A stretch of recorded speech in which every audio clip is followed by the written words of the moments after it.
السلام علیکم ناظرین، یہ ایک ٹالی کا درخت ہے جس کو ہم شیشم کے نام سے بھی جانتے ہیں، اور اس کے خواص کی بات کی جائے یہ ان لوگوں کے لیے آج میں بتانے والا ہوں جن خواتین کو لیکوریا کا مسئلہ ہے، یا جن افراد کو جریان کا مسئلہ ہو، اور یا جو لوگ یہ شکایت کرتے ہیں کہ مجھے گرمی ہے یا پھر میں جگر و معدے مثانے میں گرمی ہے، ان کے لیے یہ ایک میں سمجھتا ہوں کہ یہ ایک گفٹ ہے، ایک انعام ہے۔ وہ اس کو استعمال کر کے جو ہے وہ جو فوائد ہیں وہ کثیر حاصل کر سکتے ہیں۔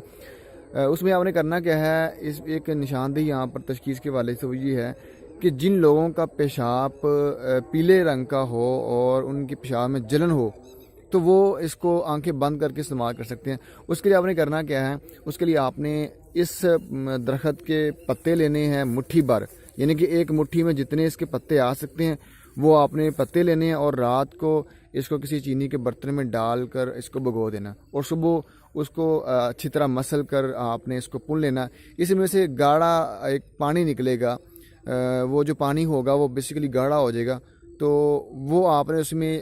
چینی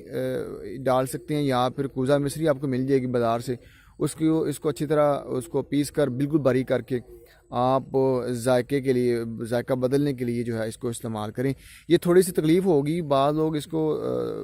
لیکن ہر ایک کے لیے نہیں ہے، بعض لوگ اس گاڑھے قوام کو بڑی مشکل سے استعمال کرتے ہیں،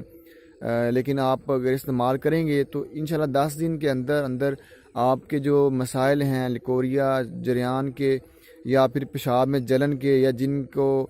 یہ شکایت ہوتی ہے کہ جی میرے جگر و معدہ یا مثانے میں گرمی ہے، تو اس کو استعمال کریں، انشاءاللہ بہت جلد آپ کو جو ہے وہ فائدہ حاصل ہوگا۔ تو جی 10 دن استعمال کرنے کے بعد مجھے ضرور جو ہے اس کے بارے میں ضرور بتائیے گا، انشاءاللہ آپ مثبت ہی تبدیلی یا مثبت ہی جواب دیں گے کہ مجھے فائدہ ہوا ہے۔ آپ اس کو استعمال کریں، اگر آپ کو فائدہ نہ ہو تو پیسے واپس۔